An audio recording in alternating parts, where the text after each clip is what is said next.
భద్రాద్రి కొత్తగూడెం జిల్లా అశ్వారావుపేట మండలం గుమ్మడివల్లి పెద్దవాగు ప్రాజెక్టు వరద ముంపుకు గురైన బాధితులకు సిపిఐ జిల్లా సమితి ఆధ్వర్యంలో సుమారు 2 లక్షల విలువైన బట్టలు, బియ్యం, నిత్యావసర సరుకులను సిపిఐ జిల్లా కార్యదర్శి ఎస్కే సాబిర్ పాషా, ఏలూరు జిల్లా సిపిఐ కార్యదర్శి కృష్ణ చైతన్య, సిపిఐ రాష్ట్ర సమితి సభ్యులు నరాటి ప్రసాద్, జిల్లా కార్యవర్గ సభ్యులు ఎస్డి సలీం ఆధ్వర్యంలో అందించారు.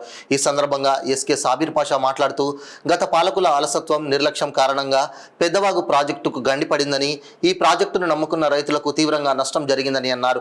ప్రభుత్వం నష్టపోయిన రైతులకు పరిహారంగా ఎకరాకు 50,000 రూపాయలు ఇవ్వాలని, ఇసుక బెడ్డలను ప్రభుత్వం ఖర్చులతో తొలగించి రైతులకు భరోసా అందించాలని డిమాండ్ చేశారు. ప్రాజెక్టు కట్ట పునః నిర్మాణం కోసం నిధులు కేటాయించి తక్షణం పనులు ప్రారంభం చేసి 2 రాష్ట్రాల రైతులను ఆదుకోవాలని కోరారు. ఈ కార్యక్రమంలో సిపిఐ మండల నాయకులు రామకృష్ణ, రవి, దారయ్య, సాయిబాబు, ముక్కంటి, చిన్నయ్య, అర్జెంట్, పుట్ట సత్యం, రెడ్డి, సత్యవతి, బేగం తదితరులు పాల్గొన్నారు.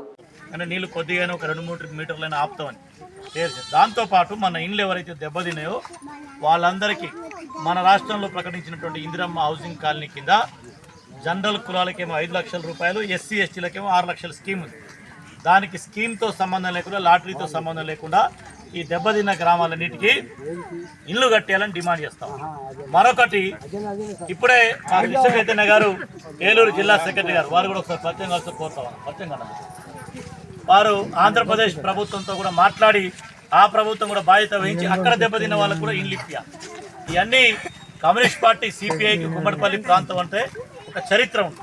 నాటి నుంచి నేటికి దోపిడీకి, పీడనకు వ్యతిరేకంగా అనేక భూ పోరాటాలు కమ్యూనిస్ట్ పార్టీ నాయకత్వంలో జరిగినాయి. మరి అనేక మంది నాయకులు ఈ ప్రాంతంలో కేసుల్ని, ఇబ్బందులను ఎదుర్కొని కమ్యూనిస్ట్ పార్టీని అశ్వారావుపేట మండలంలో కానీ ఈ ప్రాంతంలో నిలబెట్టుకుంటా ఉన్నారు. మరి మన మధ్య లేకపోయినా మియాజాని గారి ప్రాంత పోరాటంలో ఉన్నారు. వారితో పాటు ఈ గ్రామస్తులు అనేక మంది పోరాటాలు, భూ పోరాటం ఇటు వెలేర్పాడుకున్న మునీర్ గారు, వీళ్ళందరూ కలిసి అనేక భూ పోరాటాలు చేశారు.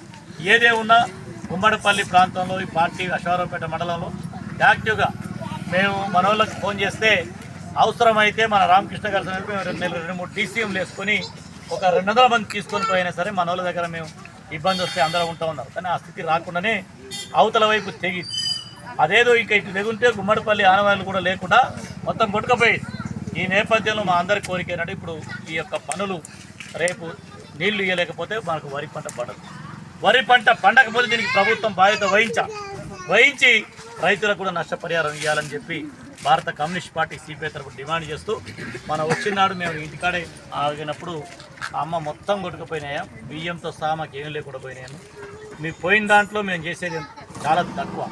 అయినా మేము ఈ సమస్య ప్రభుత్వం దృష్టికి తీసుకురావాలని ఇక్కడికి వచ్చినాం తప్ప ఈ పంపిణీ చేసి ఏదో ఫోటోలు దిగిపోవడానికి రాలేదు. అయితే వస్తానం కాబట్టి ప్రతి ఒక్కరం ఒక ధైర్యం చెప్పాలా, మా వెనక మా నాయకత్వం ఉంది, కమ్యూనిస్ట్ పార్టీ ప్రజల పక్షాన అండగా ఉందని చెప్పడానికి వచ్చినాం. ప్రతి కుటుంబం కూడా ఇక్కడ 43 కుటుంబాలు దెబ్బతిన్నాయని మన స్థానిక ఈ గుమ్మడిపల్లి శాఖ పార్టీ నియోజకవర్గ సెక్రటరీ గారు లిస్టు పంపించారు. ఆ 43 మందికి బియ్యం, కిరాణా సామాన్లు, తలా ఒక 2 చీరలు మన వంతుగా మనం సాయం చేద్దాం. 1 లక్ష రూపాయల విలువైన సామాను కొత్తూరు ఈ గ్రామానికి ఏర్పాటు చేద్దామని చెప్పి పార్టీ తరఫున ఇవ్వడం జరిగింది. ఇది కేవలం మీకు కొద్దిగా ఏదో మీకు పెద్ద ఉపయోగపడుతుంది కాదు, మనందరం సాయం చేస్తాను. పెద్దగా ఉపయోగపడేదని మేము ప్రభుత్వం దృష్టికి ఈ సమస్యను తీసుకుపోయి ఈ సమస్యకి న్యాయం జరిగేదాకా మీ పక్షాన సిపిఐ పార్టీ పోరాటం మీ తరఫున నిలబడటం తెలియజేస్తాం.